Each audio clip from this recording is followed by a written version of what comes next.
Assalamualaikum warahmatullahi wabarakatuh. Ini adalah e-learning STI Swasta Mandiri Surakarta dan pada course kali ini manajemen, mata kuliah manajemen. Kita mulai dari bab 1. Kita dalam bab ini nanti akan mempelajari beberapa hal seperti siapakah manajer itu. Siapakah manajer itu? Jadi manajer adalah anggota organisasi yang berbeda dengan anggota-anggota organisasi yang lain. Kita akan bahas bagaimana karakteristik atau karakter manajer, kemudian apa yang harus dilakukan dan lain sebagainya. Kemudian selanjutnya kita juga akan membahas apakah itu manajemen. Kenapa manajemen ini dijadikan mata kuliah, seluk-beluk manajemen dan lain sebagainya. Kemudian pada sub chapter selanjutnya kita akan membahas apa yang harus dilakukan oleh seorang manajer dalam sebuah organisasi. Jadi dalam konteks organisasi yang harus dilakukan manajer adalah tentunya mencapai tujuan organisasi. Mencapainya ini tidak sendiri, tapi melalui peran semua anggota organisasi. Jadi kepentingan organisasi lah yang tetap harus diutamakan. Manajer harus memperlakukan diri sendiri dengan baik, kemudian juga memperlakukan orang lain secara sesuai. Kalau konflik pribadi memperlakukan diri sendiri sudah bisa dilakukan dengan baik, tujuan organisasi akan lebih mudah untuk didapatkan. Dalam prakteknya nanti, seorang manajer pasti ada mengalami konflik kepentingan. Apakah yang akan dicapai adalah tujuan pribadi atau sepenuhnya tujuan organisasi. Di sini moral hazard akan sangat mengganggu. Jadi jika misalkan manajer memasukkan tujuan pribadi yang ingin dia ambil, ditambah dengan moral hazard yang besar, yang buruk, itu akibat yang bisa kita rasakan secara langsung seperti kecurangan-kecurangan, korupsi misalnya dan lain sebagainya. Maka itu harus dijaga dalam konteks organisasi. Tujuan organisasi lah yang paling penting. Setelah itu baru manajer bisa mengarahkan anggota-anggota organisasi yang lain untuk turut serta mencapai tujuan organisasi itu. Dan kemudian yang akan kita pelajari lagi adalah beberapa tantangan dalam melakukan kegiatan manajerial.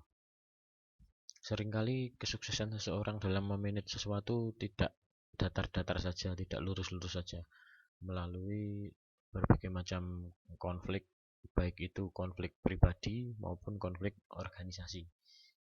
Memang yang harus diselesaikan lebih dahulu adalah konflik pribadi. Apapun itu harus kita pisahkan. Masalah manajerial di organisasi jangan dicampur dengan masalah konflik yang ada pada diri seorang manajer. Jadi memang dibutuhkan profesionalisme yang luar biasa. Karena kinerja seseorang biasanya akan terpengaruh dengan kondisi pribadi mereka. Jadi banyak ya cerita manajer itu sukses setelah mengalami jatuh bangun. Banyak sekali cerita-cerita seperti itu. Nah, mengapa kita belajar manajemen ini? Salah satu tujuannya adalah agar kita bisa sukses tanpa mengalami lika-liku yang dialami sehebat manajer-manajer terdahulu. Jadi kalau bisa, kalau memungkinkan, tujuan organisasi kita capai, kesuksesan kita raih tanpa harus melakukan berbagai macam lika-liku, naik turun, perjuangan seperti yang dilakukan oleh manajer-manajer terdahulu. Dalam buku ini juga menyajikan, dalam mata kuliah ini menyajikan beberapa contoh kesuksesan manajer yang tentu itu bisa kita ambil sisi positifnya saja, bahwa kalau kita fokus dalam mengerjakan sesuatu, maka tidaklah perlu ada konflik-konflik di depan yang menyadarkan kita bahwa kita memang harus fokus.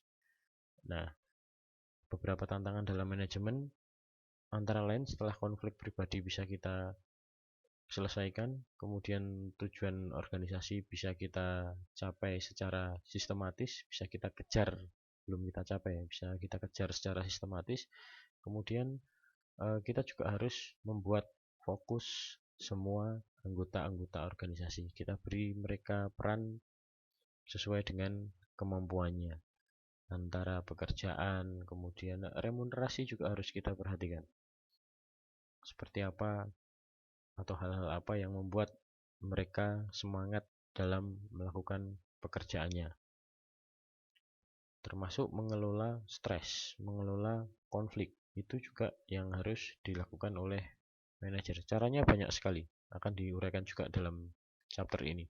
Beberapa di antaranya memang relaksasi seperti outing, kemudian motivasi, memberikan motivasi baik itu secara religi maupun secara keilmuan, itu cukup membantu menyelesaikan stres dalam memanage suatu organisasi. Baik, dalam mata kuliah ini saya menggunakan buku manajemen dari Pearson Education International, autornya Stephen Robin dan Mary Coulter. Itu yang bisa saya sampaikan pada introduction kali ini, dan ini adalah e-learning STAS. Selamat mengikuti, terima kasih. Assalamualaikum warahmatullahi wabarakatuh.